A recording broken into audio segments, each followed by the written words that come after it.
Hey, good weekend to you. Welcome to Leading Edge. I'm Jerry Anderson. Ahead, the lawsuit we told you months ago was coming. It's here. Its target is Ohio's school voucher program, which the many school districts filing the suit say threatens public education. Now, that's ahead.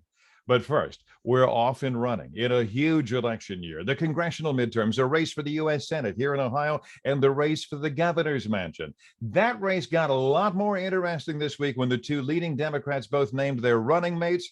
And one of those lieutenant governor candidates certainly is no stranger to Leading Edge. I want to welcome in State Senator Teresa Fedor. And look who's with her. The man who would be governor, former mayor of Cincinnati, John Cranley, who guested on my show just a few weeks ago.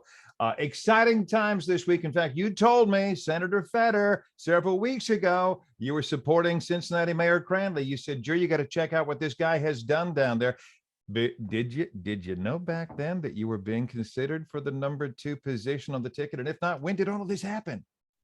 Jerry, I did not. But, you know, once I heard John Cranley talk about the comeback story in Cincinnati and what he wanted to do for Ohio, I was so excited that I called a meeting with him and said, tell me more.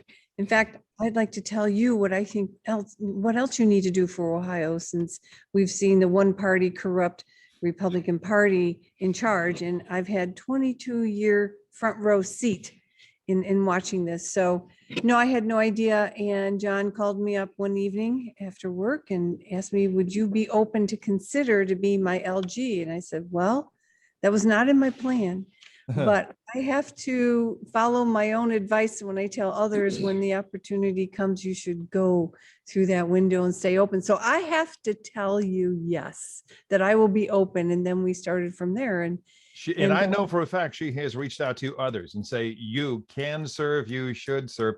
And you guys are onto something. It seems to me that Democrats are poised this year to finally take aim at the corruption which led to the huge bribery scandal in the legislature, which saw the Speaker of the House turned out, still facing federal charges and prison time.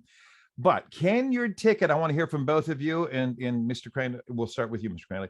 Can your ticket do so in so much as Teresa Fedor voted for the bill at the heart of the scandal, HB 6, the first energy nuclear plant bailout? Oh, absolutely. First of all, Teresa Fedor has said that if she knew then what she knew now, that she would have voted no. But that bill was negotiated by Mike DeWine and Larry Householder by their administration.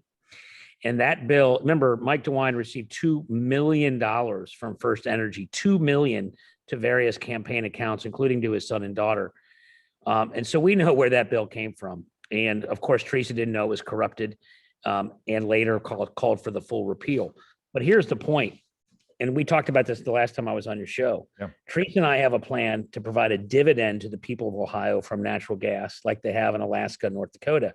So the Republicans who concocted this HB 6, they're in the pockets of First Energy, according to the Trump FBI, to take money from you and me and to give it to First Energy. Teresa and I have a plan to create a dividend for the people of Ohio. So the Republican leadership in Columbus, they nickel and dime you and take money out of your pocket. Our plan is to give a dividend like they do in Alaska, North Dakota. And as you pointed out, John Cranley, before, those states you are citing, those are Republican-led states. So it makes it a little tough to argue against such a dividend right here in the Buckeye State. Exactly. If it's good enough for the Republicans in Alaska and North Dakota, why isn't it good enough for ours? Because ours are in the pockets of First Energy.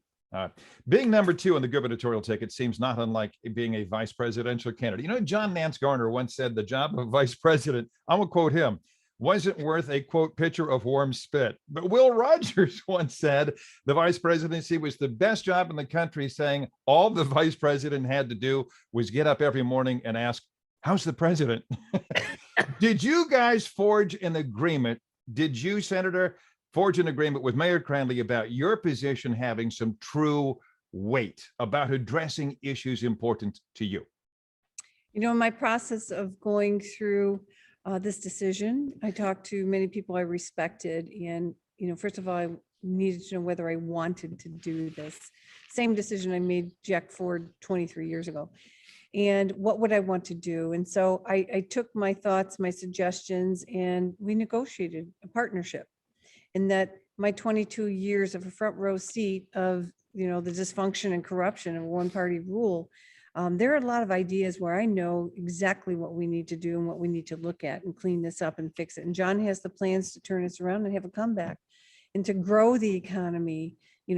Middle-class jobs, $60,000 a year is a game changer. I know that as a single mom. So yes, we're going to be in a true partnership and making decisions together. So it's going to be incredible.